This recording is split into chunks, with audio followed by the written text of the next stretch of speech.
Aceptación o desesperación. Capítulo número 4.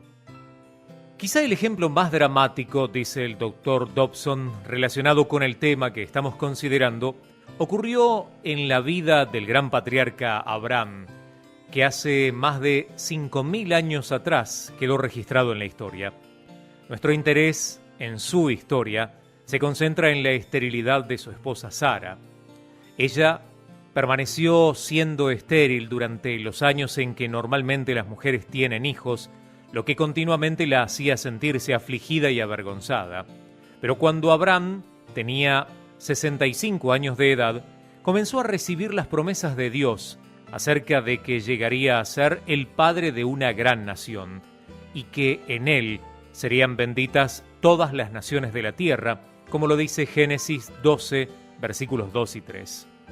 Esas fueron maravillosas noticias para un hombre que no tenía heredero y para una mujer que ansiaba ser madre. Sin embargo, esa promesa fue seguida por un largo período de silencio.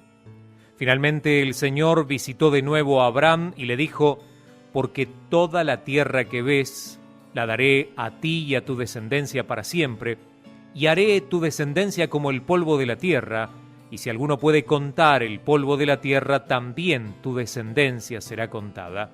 Génesis 13, 15 y 16. Estas palabras dichas a un hombre cuya esposa había tratado de tener un hijo por tal vez unos 40 años fueron muy extrañas. Sin embargo, Abraham aceptó la promesa y pacientemente esperó su cumplimiento. Pero ningún hijo llegó. Pasaron años antes que, por tercera vez, Dios alentara a su siervo. Pero en esta ocasión, Abraham mostró su creciente confusión acerca del asunto con las siguientes palabras: «Señor Jehová, ¿qué me darás, siendo así que ando sin hijo?», según cita Génesis 15:2. Esa fue una pregunta lógica para Abraham, quien estaba envejeciéndose. El Señor le respondió llevándolo fuera, mostrándole el cielo nocturno y diciéndole: «Mira ahora los cielos y cuenta las estrellas, si las puedes contar». Y le dijo: «Así será tu descendencia». Esas promesas de la bendición de Dios fueron seguidas por la continua esterilidad de Sara y otro período de silencio. Con lo que Abraham se enfrentó en ese momento fue un clásico caso de Dios contradiciéndose a sí mismo. El Señor no honró su palabra ni explicó su demora. Los hechos no tenían sentido, las piezas del rompecabezas no encajaban en su lugar.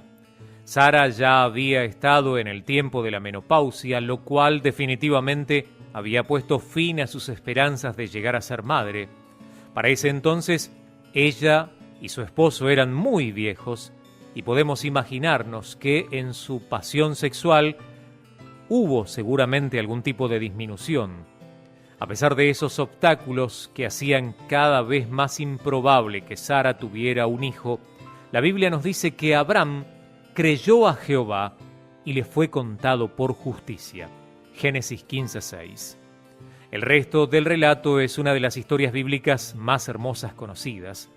En realidad, Sara quedó embarazada cuando tenía 90 años de edad y Abraham tenía 100. Muy pronto les nació un hijo al que le pusieron por nombre Isaac, que quiere decir risa. Qué momento de tanto gozo fue ese para ellos. Dios había realizado un poderoso milagro, tal y como lo había prometido, y le había dado un heredero a Abraham. Sin embargo, el drama no había terminado para estos nuevos padres, que a su vez eran muy viejos. Algunos años después, cuando Isaac era ya un joven, ocurrió uno de los acontecimientos más confusos de la historia bíblica. Dios le dijo a Abraham que sacrificara al hijo que había esperado por tantos años. ¡Qué orden más extraña y angustiosa! ¿Cómo podía comenzar a entender el anciano patriarca lo que el Señor estaba haciendo? ¿No era Isaac por medio del cual habían de cumplirse las asombrosas promesas de Dios? Si Abraham tenía que sacrificar a Isaac, de quien habrían de provenir millones de descendientes, muchos reyes, incluyendo el Mesías, una nación poderosa a través de la cual el mundo entero sería bendecido, posesión eterna de la tierra prometida y un pacto eterno con Jehová. El cumplimiento de todas estas promesas dependía específicamente de Isaac, quien muy pronto tendría que morir. Pero esa era la manera en que las cosas se veían a través de los sentidos humanos. La realidad era que las promesas dadas a Abraham no dependían de Isaac en absoluto, dependían por completo de Dios. Él no puede ser encerrado en las limitaciones humanas, y Dios tenía todo bajo perfecto control. El plan de Dios, que habría de estar significado para toda la humanidad, estaba revelándose. El nacimiento milagroso de Isaac era simbólico de la venida de Jesucristo como un pequeño niño. La orden para sacrificar a Isaac en el altar señalaba al Cordero que fue inmolado desde el principio del mundo, según reza en Apocalipsis 13:8.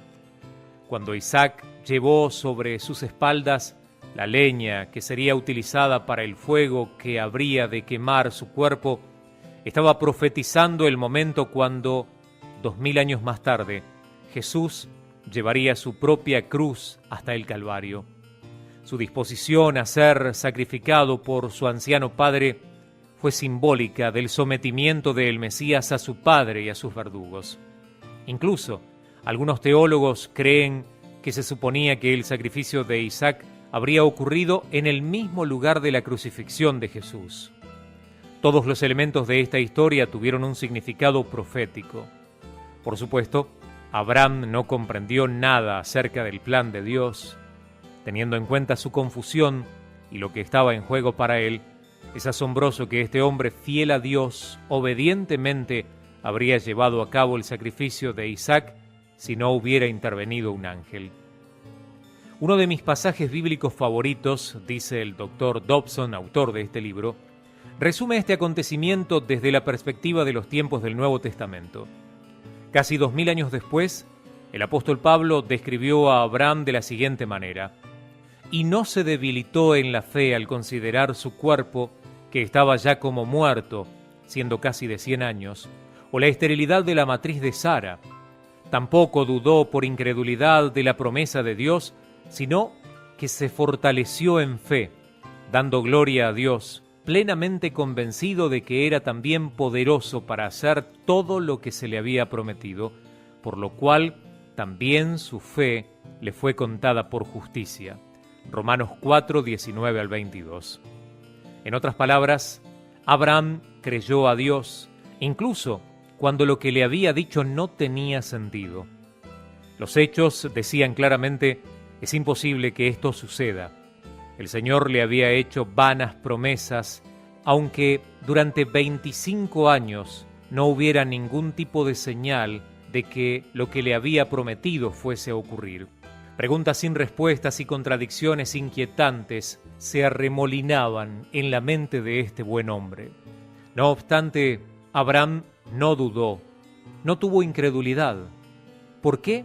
Porque estaba convencido de que Dios podía trascender el razonamiento y la evidencia basada en los hechos. Por eso se le llama a Abraham el padre de nuestra fe.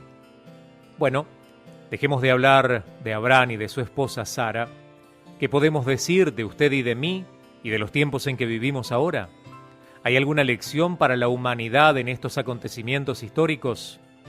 Por supuesto que sí. Llegará un momento en su vida en el cual los hechos le harán sentirse desesperado. Quizás ese momento ya ha llegado y Dios parece contradecirse a sí mismo y no hay ninguna explicación satisfactoria.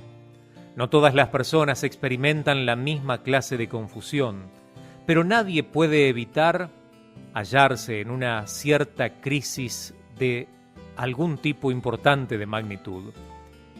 La fe no permanece por mucho tiempo sin ser puesta a prueba. La pregunta es: ¿cómo nos enfrentaremos a la crisis cuando ésta llegue? ¿Nos desesperaremos y saldremos huyendo? ¿Nos tambalearemos sacudidos por la incredulidad? ¿Maldeciremos a Dios y nos moriremos como la mujer de Job le sugirió que él hiciera? Le pido a Dios que nos libre de hacer esto. Y yo creo que si nos preparamos para esa experiencia, podremos fortalecernos contra el ataque de que seremos objeto en ese momento. Hace poco, dice el doctor Dobson, mi amigo Robert Bernard tuvo que enfrentarse a su propia versión de una crisis universal. Bob fue asistente del jefe de la policía en la ciudad de Los Ángeles, en donde sirvió por más de 37 años de una manera digna de reconocimiento. Cuando se acercaba el final del período de su cargo, lo presionaron injusta e ilegalmente para que renunciara, debido a sus conservadoras creencias cristianas. Después de que los medios de comunicación fracasaron en muchos intentos por desprestigiarlo en el departamento de policía, los críticos del jefe Vernon comenzaron a indagar en su vida privada, buscando algo con que pudieran avergonzarlo. Muy pronto lo encontraron. Alguien descubrió un cassette en el que estaba grabado un discurso que hacía 14 años había pronunciado en su iglesia. A base de los comentarios que hizo acerca de la vida familiar, sacados de contexto y totalmente tergiversados, presionaron una investigación del trabajo realizado por Vernon en el departamento de policía. Lo que hicieron fue una violación de sus derechos amparados bajo la primera enmienda de la Constitución de los Estados Unidos. ¿Desde cuándo se puede perseguir a una persona por expresar sus opiniones religiosas en su propia iglesia?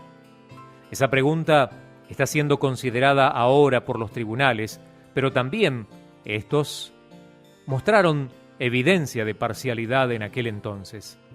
Por favor, quiero que comprenda que nunca hubo ninguna acusación de mala conducta en el cumplimiento de sus responsabilidades oficiales. Sin embargo, se llevó a cabo una investigación de gran alcance para ver si sus creencias religiosas habían afectado su trabajo.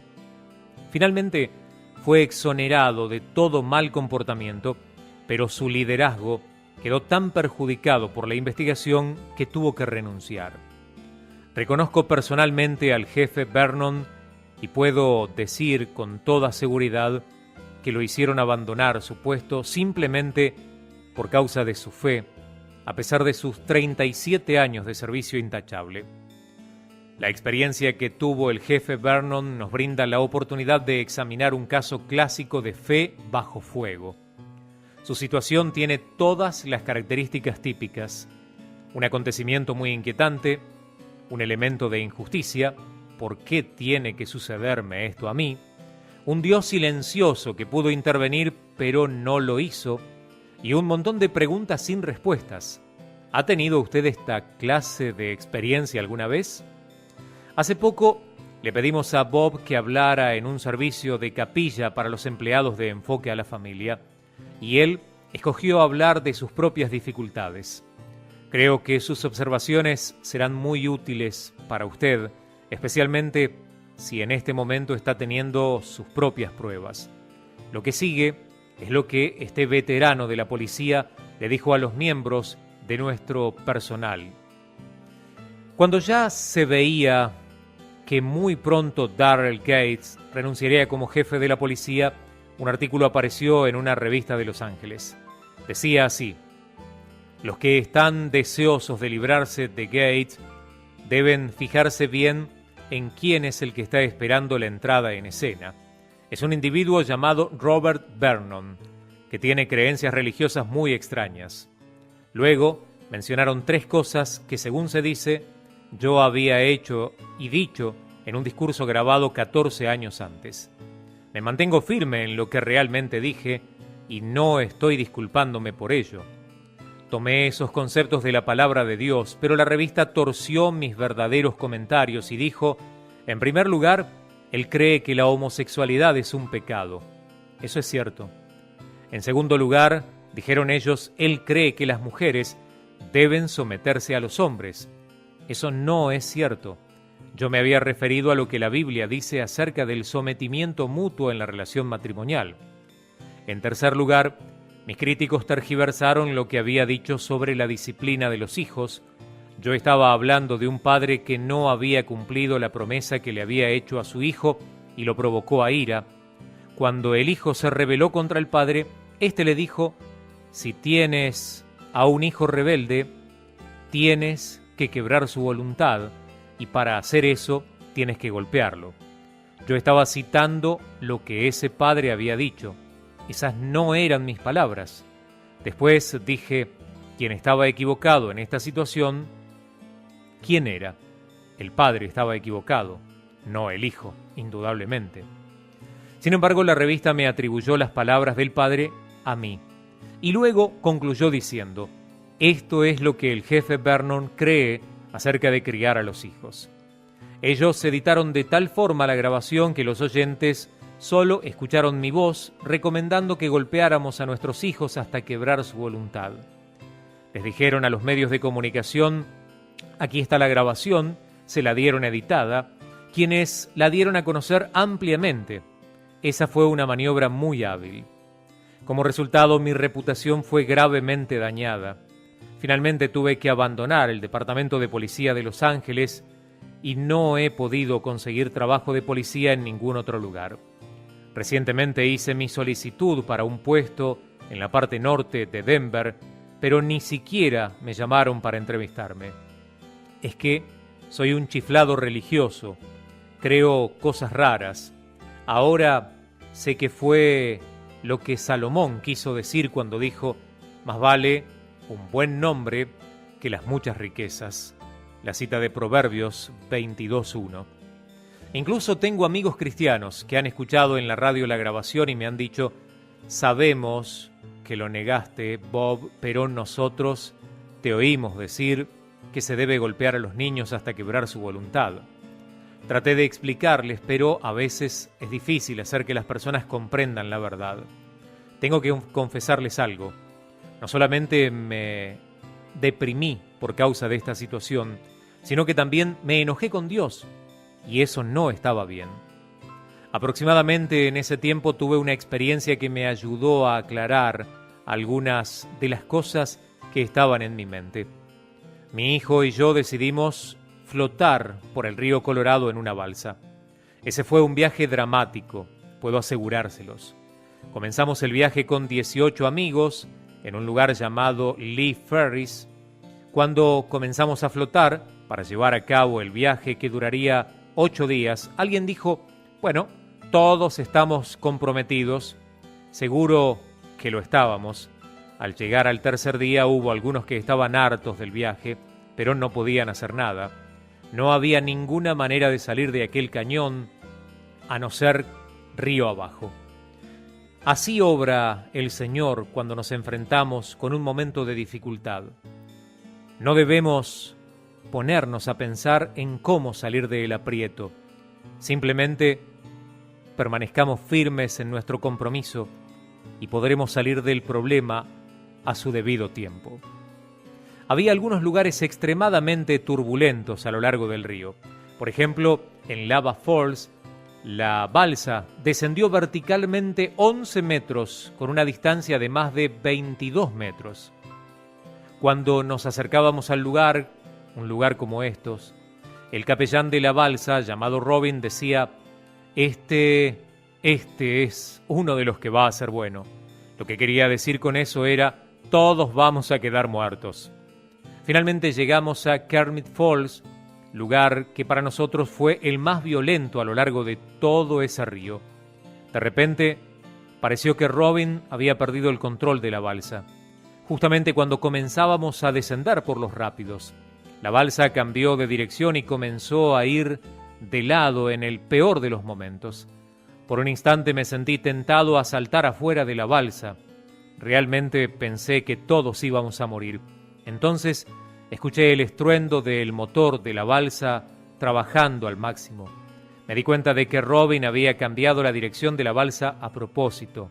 Entonces vi una enorme roca que se había caído desde las paredes del Gran Cañón. Estaba sobresaliendo por encima del agua en medio del río. Por eso Robin había desviado la balsa. Lo había hecho para que toda la fuerza del motor pudiera empujarnos alrededor de aquella peligrosa roca. Si yo hubiera saltado afuera de la balsa, me habría ahogado o podría haber sido aplastado contra la roca. Algunos de ustedes que hoy en día están cayendo por la cascada, les digo que resistan la tentación de saltar fuera de la balsa. Dios sabe lo que está haciendo. Él tiene su balsa yendo de lado y es por una razón. Aunque tal vez la reputación de usted haya sido arruinada, se sienta deprimido o esté preguntándose qué debe hacer, si escucha con atención podrá oír la voz de aquel que le dijo a David: confía en mí. Como resultado de mi experiencia en el río y de leer el Salmo 37, he aprendido a no inquietarme. Le he confesado mi enojo a Dios y le he dicho: tú sabes lo que estás haciendo, aunque mi balsa parezca estar fuera de control. Confiaré en ti, me deleito en ti. He encomendado mi camino a ti. Ahora estoy descansando en mis circunstancias. Pero entonces tuve que aprender la más difícil de las lecciones. A medida que mi esposa y yo leíamos otros salmos, había una palabra que continuamente saltaba a la vista, y era la palabra esperar. No, Señor, no quiero esperar. Quiero que me ayudes ahora. Por favor, véngate de los que me han hecho daño. Pero Él dice: estad quietos y conoced que yo soy Dios. Salmo 46, 10. Después, Él me guió a los últimos versículos del Salmo 37, donde se nos dice: considera al íntegro y mira al justo, porque hay un final dichoso para el hombre de paz. Mas los transgresores serán todos a una destruidos. La potestad de los impíos será extinguida, pero la salvación de los justos es de Jehová, y Él es su fortaleza en el tiempo de la angustia. Jehová los ayudará y los librará, los libertará de los impíos y los salvará por cuanto en Él esperaron. Salmo 37, versículos 37 al 40. Las palabras del jefe Vernon muestran gran madurez y fe, teniendo en cuenta la injusticia y el dolor que él y su esposa Esther han padecido. He compartido su mensaje aquí porque muchos de mis lectores, dice el Dr. Dobson, han experimentado dificultades parecidas. ¿Es usted uno de ellos? ¿Está su balsa yendo de lado por el río? ¿Está descendiendo por los rápidos hacia las rocas que están abajo, aterrorizando a todos los que se encuentran a bordo? ¿Ha pensado usted saltar al río y tratar de nadar para encontrar la seguridad por sí mismo? Eso es precisamente lo que Satanás quisiera, empujarlo para que usted haga estas cosas. Él quiere que usted deje a Dios, quien parece haber perdido el control de las circunstancias. Pero le animo a que no se aleje de la seguridad de la protección de Dios. El capitán sabe lo que está haciendo. Existen propósitos que usted no puede percibir o comprender. Es posible que usted nunca los comprenda, por lo menos no en esta vida, pero no debe soltarse de su fe.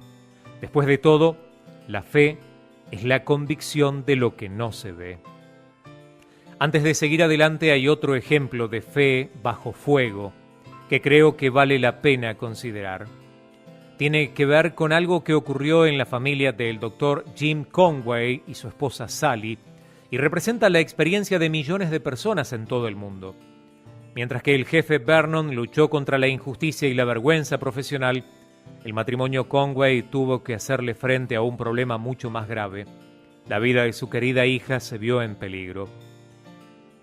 Permitiré que sea el Dr. Conway quien relate su historia, según fue escuchada en el programa radial Enfoque en la Familia. Cuando nuestra hija tenía 15 años de edad, comenzó a tener problemas con una de sus rodillas.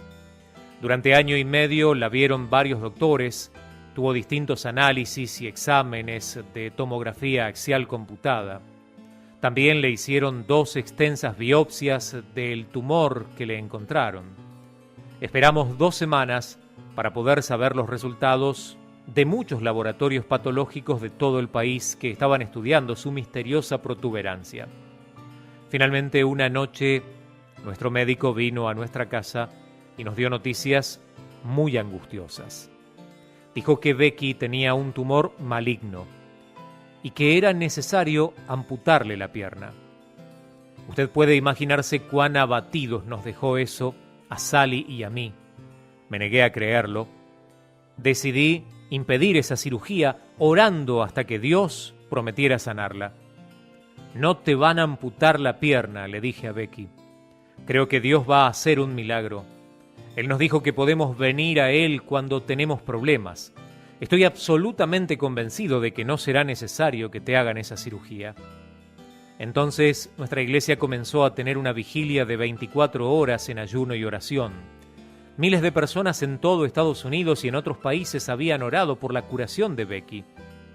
La mañana en que se iba a realizar la cirugía, le dije a nuestro médico: Scott, cuando entre a la sala de operaciones, por favor, compruebe que el cáncer ha sido sanado. Dios no nos va a fallar, estoy seguro. Él se fue y no regresó inmediatamente. Pasaron 45 minutos y aún Sally, mis otras 2 hijas y yo permanecíamos sentados en la sala de espera. Pasó 1 hora y luego pasaron 2. Empecé a darme cuenta de que algún extenso procedimiento médico debía estar llevándose a cabo. Entonces salió el doctor y me dijo que le habían amputado la pierna a Becky. Me quedé hecho añicos. Estaba totalmente destruido. Había perdido a Dios. Lleno de ira me puse a golpear las paredes del hospital y a decir: ¿Dónde estás, Dios? ¿Dónde estás? Me encontraba en estado de conmoción y me puse a recorrer de un lado a otro el depósito de cadáveres que estaba en el sótano del hospital. Aquel era el lugar en donde pensaba que yo debía estar, rodeado por la muerte. Estaba enfrentándome con algo más importante que la muerte de Becky, a pesar de todo lo terrible que ésta era. Estaba luchando por entender las circunstancias teológicas de lo que había sucedido. Verá usted, si yo hubiera sido un plomero, en vez de un pastor, al día siguiente habría podido ir a arreglar cañerías y mi confusión espiritual no habría afectado mi trabajo. Pero mi empleo exigía que me pusiera de pie delante de las personas y les enseñara los principios de la Biblia. ¿Qué podría decirles ahora? Si yo hubiera sido un pastor liberal, que no creía que literalmente la Biblia era la verdad, habría podido sobrevivir haciendo la reseña de algún libro o hablando de asuntos sin importancia. Pero era el pastor de una iglesia en donde creíamos que la Biblia es la palabra de Dios. Mi estilo de enseñar era expositivo, analizando cada uno de los versículos, uno por uno, y extrayendo su significado. ¿Cómo podía regresar a mi congregación y decirles que Dios había permitido que mi hija perdiera una pierna? Ese fue un momento terrible en mi vida. Ese día, mientras estaba sentado afuera del depósito de cadáveres, un amigo mío me encontró encerrado en las profundidades del hospital y vino a rescatarme. Dios me lo había enviado. Yo no tuve parte del movimiento carismático, pero se trataba de Dick Fott, pastor de una de las iglesias de las Asambleas de Dios, quien estuvo a mi lado llorando y orando por mí. Él me dijo: no estoy preocupado por Becky, estoy preocupado por ti. Hay unas 2,000 personas en tu iglesia y miles más en otros lugares que están orando fielmente por ti. Vas a salir bien de esta prueba. Entonces, él y otros 2 amigos tomaron turnos para estar conmigo ayudándome. Uno se iba a tomar un café y los otros 2 se quedaban conmigo. Luego se mantenían hablando, dejándome desahogar en la frustración y del enojo que sentía. No me censuraron, aunque estaba tan enojado con Dios. En una ocasión dije: creo que Dios estaba tan ocupado buscándole a una anciana un lugar en donde estacionar su auto que no tuvo tiempo para evitar que le amputaran la pierna a Becky. Dick me escuchaba y luego decía: ¿hay algo más que necesitas decir? No tenía que preocuparme de si yo decía algo inquietante. Ellos dudarían de Dios. No me preocupaba que ellos fueran a alejarse de Dios por mi culpa. No necesitaba reprimirme y decir, tengo que mantener la apariencia profesional porque soy un predicador, tengo que comportarme bien. Ellos me permitieron que le hiciera frente a mi dolor. Algunos creyentes no saben cómo reaccionar cuando una persona está experimentando esta clase terrible de depresión. Dicen, oraré por usted, lo cual puede significar, realmente ya no estoy escuchando lo que usted dice. Esta puede ser una manera de ponerle fin a la responsabilidad de ayudar a alguien a llevar su carga. En realidad, cuando se trata de sobrellevar los unos las cargas de los otros, a veces los que no son creyentes lo hacen mejor que nosotros. Ellos saben que es importante desahogar el resentimiento y la ira, mientras que los cristianos pueden pensar que tienen que reprimirlos.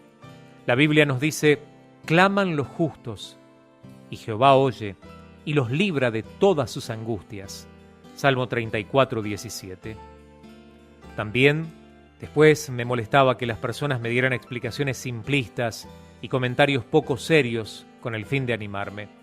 Me irritaba que citaran Romanos 8:28, todas las cosas ayudan para bien, sin haberse ganado el derecho de tratar de restarle importancia a mi dolor. Sentía deseos de decir, hábleme de eso en otra ocasión, hábleme cuando le hayan amputado una pierna a su hija de 16 años, venga a verme cuando usted haya tenido una experiencia como esta y entonces hablaremos otra vez. A veces los cristianos nos acostumbramos tanto al estilo de vida que tenemos de estar animados que nos volvemos unos farsantes. Durante esos días casi escuché a la gente decirme, no diga esas cosas, ¿qué pasaría si Dios le oyera? Como si Dios no supiera lo que yo estaba pasando y con lo que estaba luchando. Dios sabía lo que yo estaba experimentando y Él comprendía mi ira. Mi amor por Becky tenía su origen en Él, así que ¿a quién trataría yo de engañar ocultando el dolor que sentía en mi alma? Me acuerdo de un hombre que vi en un restaurante unos días después que Becky tuvo la cirugía. Estaba sentado a una mesa y cuando pasé caminando a su lado, extendió la mano y me agarró del abrigo. Dijo, Jim, creo que Dios ha permitido que esto ocurriera porque ha traído un avivamiento a nuestra iglesia. Le dije, ¿y qué va a hacer Dios para traer otro avivamiento después de que éste haya pasado? ¿Cortarle la otra pierna a Becky?